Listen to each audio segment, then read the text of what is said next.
السلام علیکم ورحمۃ اللہ وبرکاتہ۔ بسم اللہ الرحمن الرحیم۔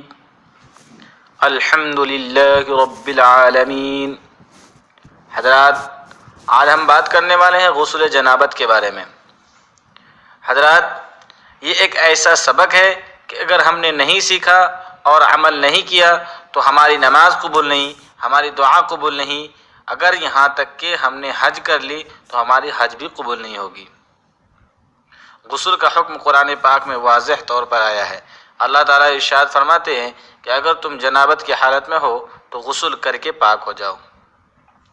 آئیے جانتے ہیں وہ چیزیں جن سے غسل واجب ہوتی ہے۔ نمبر 1 ہے مرد یا عورت کی منی کا نیند یا بیداری کی حالت میں نکلنا۔ اس بارے میں مختلف صورتیں پیش آ سکتی ہیں، مگر ہم اختصار کے ساتھ پیش کرتے ہیں، ذرا آپ توجہ فرمائیں۔ پہلی صورت، اگر منی لذت سے نہیں بلکہ بیماری یا سردی کی وجہ سے نکل جائے تو غسل ضروری نہیں۔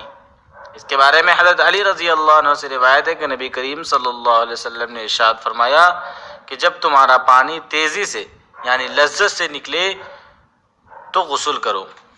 دوسری صورت کہ جب انسان کو بدخوابی ہو مگر وہ منی نہ پائے تو اس پر غسل ضروری نہیں۔ اس کے بارے میں حضرت ام سلیم رضی اللہ عنہ نبی کریم صلی اللہ علیہ وسلم سے دریافت کیا، یا رسول اللہ، اللہ تعالیٰ حق بیان کرنے سے نہیں شرماتا، کیا جب عورت کو بدخوابی ہو وہ غسل کرے؟ آپ صلی اللہ علیہ وسلم نے فرمایا، ہاں، جب وہ پانی یعنی منی پائے۔ تیسری صورت کہ اگر انسان نیند سے بیدار ہو اور تری پائے تو اس پر غسل کرنا ضروری ہے، خواہ بدخوابی یاد ہو یا نہ ہو۔ اس کے بارے میں حضرت عائشہ رضی اللہ عنہا سے روایت ہے کہ نبی کریم صلی اللہ علیہ وسلم سے پوچھا گیا کہ آدمی تری پاتا ہے مگر بدخوابی اسے یاد نہیں، آپ نے فرمایا وہ غسل کرے گا۔ پھر پوچھنے والے نے پوچھا کہ آدمی سمجھتا ہے کہ اس سے بدخوابی ہوئی ہے مگر تری نہیں پاتا، تو آپ نے فرمایا وہ غسل نہیں کرے گا۔ نمبر 2، مرد اور عورت کے ختان کا آپس میں مل جانا، اس سے ہمارا غسل واجب ہو جاتا ہے، یعنی کہ آدمی کا حشفہ عورت کی شرمگاہ میں داخل ہو جائے، خواہ انزال ہو یا نہ ہو۔ اس کے بارے میں امام سعید بن مسیب رضی اللہ عنہ بیان کرتے ہیں کہ حضرت موسیٰ اشعری رضی اللہ عنہ نے حضرت عائشہ رضی اللہ عنہ سے کہا کہ میں آپ سے ایک بات دریافت کرنا چاہتا ہوں مگر مجھے آپ سے شرم آتی ہے۔ حضرت عائشہ رضی اللہ عنہ نے کہا، دریافت فرمائیے، میں آپ کے ماں جیسی ہوں۔ حضرت موسیٰ اشعری رضی اللہ عنہ نے پوچھا کہ مرد کو عورت ڈھانپ لیتا ہے مگر انزال نہیں ہوتا۔ حضرت عائشہ رضی اللہ عنہ نے کہا کہ جب دونوں ختان مل جائے تو غسل ضروری ہوتا ہے۔ نمبر 3، حیض اور نفاس کے بعد غسل جنابت واجب ہے۔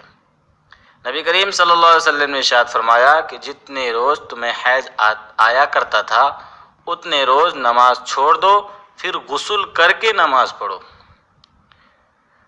تو یہ ہو گیا غسل واجب ہونے کے اسباب۔ ہم بات کرتے ہیں کہ غسل جنابت کرتے کیسے ہیں۔ غسل جنابت کرتے کیسے ہیں؟ جس طرح نماز پڑھنے کے لیے صرف منہ ہاتھ دھونا کافی نہیں ہے بلکہ وضو کا ایک مسنون طریقہ اختیار کیا جاتا ہے، اسی طرح غسل جنابت کا بھی ایک خاص طریقہ ہے۔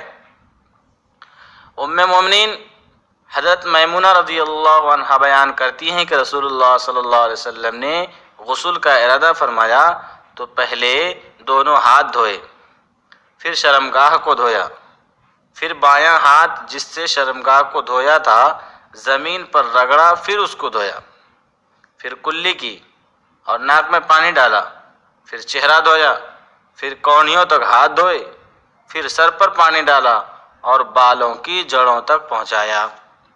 3 بار سر پر پانی ڈالا، پھر تمام بدن پر پانی ڈالا، پھر جہاں آپ نے غسل کیا تھا اس جگہ سے ہٹ کر پاؤں دھوئے۔ یہ تھا غسل جنابت کا مسنون طریقہ۔ حضرات، یہ والدین کی ذمہ داری ہے کہ بچوں کو ان کی عمر کے مطابق متعلقہ مسائل سے آگاہ کریں، اور ہر مرد عورت کو چاہیے کہ متعلقہ مسائل کے متعلق مکمل مسنون طریقوں سے آگاہی حاصل کرے۔ بدقسمتی ہے ہماری کہ جن باتوں میں ہمیں شرم نہیں رکھنا چاہیے ان میں تو ہم شرم کرتے ہیں، اور جن میں ہم کو شرم آنی چاہیے وہاں ہم شرم کی ضرورت محسوس نہیں کرتے۔ اور آخری بات، کوشش کریں کہ یہ بات ہر مسلمان تک پہنچ جائے۔ کوئی بھی اس بات پر عمل کرے گا تو اس کے ثواب کی ایک کاپی آپ کے نام اعمال میں آ جائے گی، اور اس کے ثواب میں کچھ کمی بھی نہیں ہوگی۔ تو جلدی سے اس ویڈیو کو لائک کیجیے اور شیئر کیجیے۔